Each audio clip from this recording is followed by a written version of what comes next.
केशव ने रामचंद्रिका में गणेश वंदना के बाद अयोध्यापुरी का वर्णन किया, अवधपुरी शोभा का वर्णन किया है।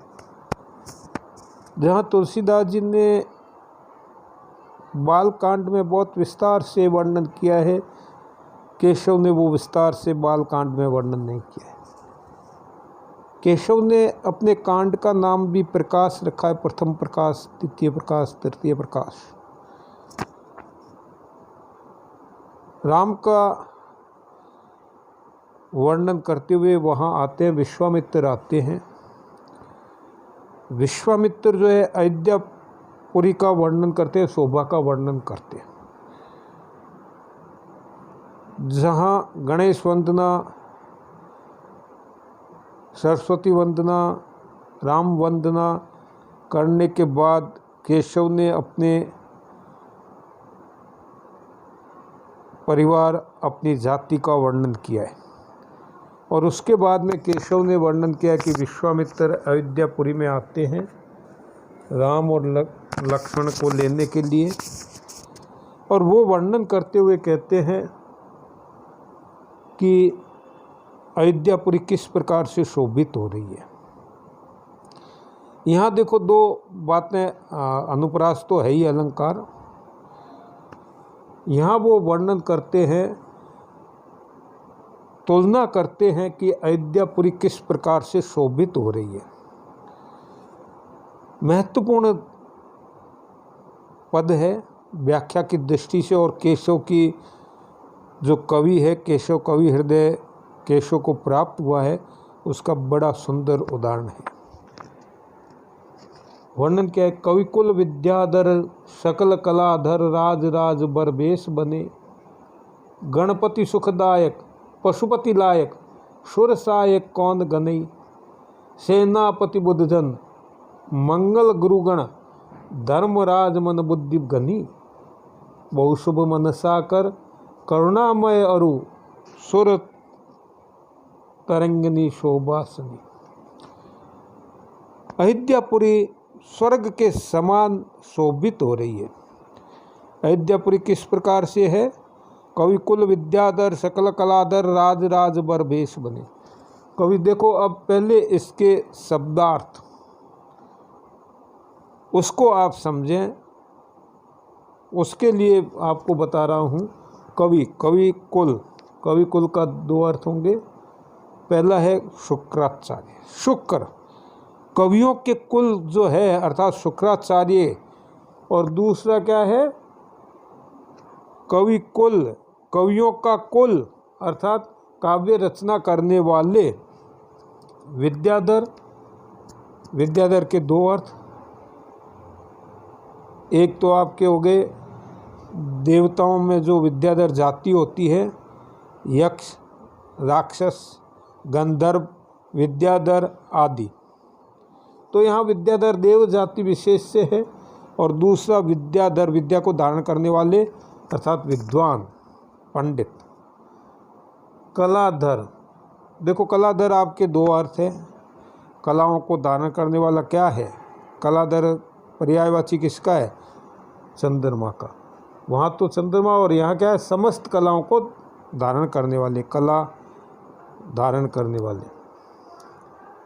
आगे फिर कहे राज राज, राज राज कौन है? राज राज मत कुबेर, और दूसरा है दशरथ। गणपति, आपने बहुत बार इसका प्रयोग किया है। गणपति किसका पर्यायवाची है? गणेश जी का। और यहाँ गणपति किसका आएगा अयोध्या में? कि समूह अधिकारी जो है, गणों के पति, गणमतो आदमियों में एक एक समूह के प्रधान मनुष्य अधिकारी। सुखदायक, सुखदायक कौन है? इंद्र, और दूसरा होगा सुख देने वाले राजा दशरथ। पशुपति, पशुपति किसका पर्यायवाची है? आपको पता है, आपने पढ़ा है। पशुपति है शिव, शिव का नाम है पशुपति। और दूसरा गज अश्व अर्थात हाथी घोड़े आदि जो है उनके जो अधिकारी हैं उनको भी कहा है। शूर, सूर सूर्य और शूरवीर, दो अर्थ हो गए। आगे आपके है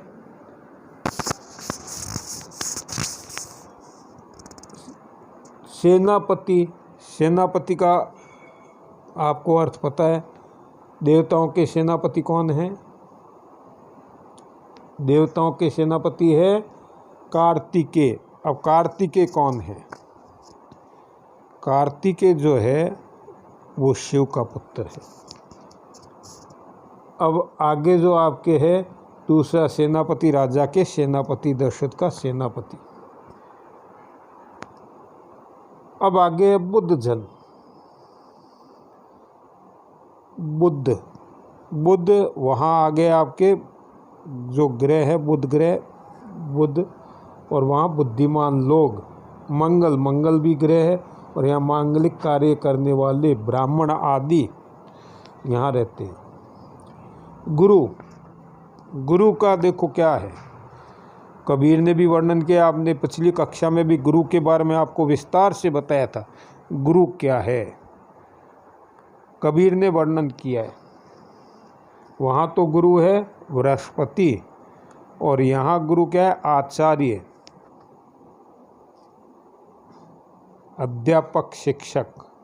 गुरु जो अंधकार से प्रकाश की ओर ले जाए, यहाँ वो लोग रहते हैं। धर्मराज,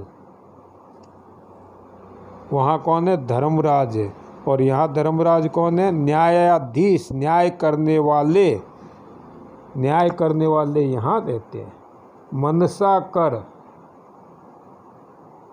अब वहाँ मनसा कर क्या है?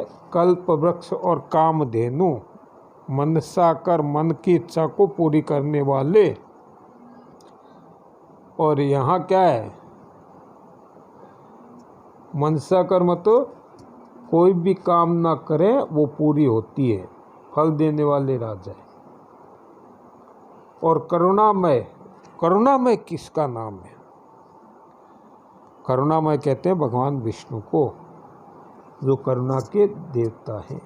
और यहाँ दयावान व्यक्ति रहते हैं, करुणा करने वाले व्यक्ति है। और आगे का है सुर तरंगनी। सुर तरंगनी, सुर तरंग, तरंग, सुर मतलब देवताओं की, तरंगनी मतलब नदी। किसका नाम है? गंगा का, आकाश गंगा। और यहाँ क्या है? सरयू नदी, यहाँ सरयू नदी है। तो इसमें अब आपके ये स्पष्ट हो गया, हम इसकी व्याख्या करेंगे तो बड़ा स्पष्ट रूप से है। अब आपके कोई दिक्कत नहीं आएगी। देखो यहाँ कहा है उन्होंने, कविकुल, कविकुल विद्याधर सकल कलाधर राज राज बरबेश बने। वहाँ तो क्या है कि केशव ने जो अयोध्यापुरी का वर्णन किया है, बड़ा सुंदर वर्णन किया है। देवपुरी के समान अयोध्यापुरी को बताया, पहले भी बताया था। और इसमें देवपुरी क्या है? स्वर्ग के समान। और कहते हैं कि वहाँ देवपुरी में तो क्या है? देवपुरी में शुक्र है, चंद्रमा है, कुबेर है, गणेश है, महादेव है, विष्णु है, अनेक देवता निवास करते हैं। और उसी के साथ क्या है? बुध है, चंद्रमा है, ये सारे वहाँ निवास करते हैं। और अयोध्यापुरी में इसके पूरक कौन कौन व्यक्ति है, उसी का वर्णन करते हुए इस छंद में बताया गया है। यह अयोध्या नगरी स्वर्गलोक के समान है, क्योंकि यहाँ स्वर्गलोक के समान है, क्योंकि यहाँ पर शुक्र के समान काव्यों की रचना करने वाले कविगण हैं। विद्याधर के समान विद्वान, जो विद्वान है वो यहाँ निवास करते हैं। यहाँ जो है चंद्रमा के समान सभी कलाओं को जानने वाले, कला सकल कलाधर, सकल कलाओं को जानने वाले कलाकार है। और राज राज बरबेश बने। राज राज यहाँ स्वर्ग में तो क्या है? कुबेर है, और यहाँ राजा दशरथ राज्य कर रहे हैं, जो सबको सुख देने वाले महाराज दशरथ है।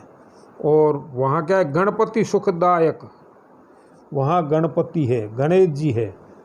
और यहाँ गणों के पति अधिकारी जो लोग हैं यहाँ निवास करते हैं। अधिकारियों का समूह है, गणों का समूह, अधिकारियों का समूह यहाँ है। और वहाँ क्या है कि सुखदायक है, सुख देने वाले। वहाँ इंद्र है तो यहाँ सारे सुख देने वाले, सुख को पालन करने वाले। और आगे का है पशुपति लायक सुर सहायक कौन बने। पशुपति अर्थात वहाँ क्या है, शिव है। शिव के समान यहाँ योग्य व्यक्ति है। वहाँ तो शिव है, यहाँ शिव के समान योग्य गौशाला आदि स्वामी और अश्व हाथी आदि के जो अधिकारी है वो यहाँ निवास करते हैं। सुर सहायक कौन गणे, उसकी गिनती कौन कर सकता है। अर्थात यहाँ तो गिनती की ही नहीं जा सकती। और सेनापति सुर सहायक कौन गणे, सूरवीरों की यहाँ गिनती नहीं की जा सकती। वहाँ तो सूर्य है और यहाँ सूरवीर है, उसकी गिनती नहीं, उसकी गणना ही नहीं की जा सकती। सेनापति बुद्धजन मंगल गुण धर्मराज मन बुद्धि। वहाँ तो सेनापति कार्तिकेय है, यहाँ सेनाओं की रक्षा करने वाले सेना के जो पति है वहाँ रहते हैं। बुद्धजन मंगल गुण, वहाँ बुध है, बुध ग्रह है, वहाँ बुध है और यहाँ बुद्धिमान लोग रहते हैं। और वहाँ क्या है, मंगल गुरु गण, मंगल है, यहाँ मंगल करने वाले, मांगलिक पाठ करने वाले ब्राह्मण है। धर्मराज मन बुद्धि गणी, वहाँ धर्मराज है। वहाँ तो क्या है, धर्मराज है स्वयं यमराज के और यहाँ जो है यमराज के समान मन और बुद्धि के धनी अर्थात विशाल मन और बुद्धि वाले जन रहते हैं, बुद्धिजनी। बहुशुभ मनसा कर करुणामय और सूरत तरंगी शोभा। और वहाँ तो क्या है, सबको यहाँ का राजा कल्प वृक्ष और कामधेनु के समान सबकी मनोवांछना पूरी करने वाले हैं। शुभकर मनसा कर करुणामय है, करुणा करने वाले अर्थात किसी को पर अत्याचार करने वाले नहीं है, यहाँ सब पर करुणा करने वाले। और सुर तरंगनी शोभा। अब वहाँ क्या है, वहाँ तो आकाश गंगा है और यहाँ सरयू नदी है जो सबको पार अर्थात सबका मोक्षदायिनी है। जिस प्रकार से गंगा में स्नान करने से अर्थात आकाश गंगा में स्नान करने से मोक्ष की प्राप्ति होती है, उसी प्रकार सरयू नदी में जो भी स्नान करता है उसको मोक्ष की प्राप्ति होती है। तो उसकी शोभा बड़ी है। अतः अयोध्या जो है वो स्वर्ग लोक के समान है, क्योंकि वहाँ पर जो वस्तुएं उपलब्ध होती है उन्हीं के समान यहाँ पर भी सारी वस्तुएं विराजमान है, अर्थात उससे भी बढ़ कर के है। वहाँ तो एक है और यहाँ अनेक है। और इसका जो है केशव ने बड़ा सुंदर वर्णन किया है। इसमें जो अलंकार है वो मुद्रा अलंकार है और केशव की यही कविता को प्रदर्शित करने वाले। हम कल के जो आगे का वीडियो होगा उसमें आगे इसकी व्याख्या करेंगे जो महत्वपूर्ण है।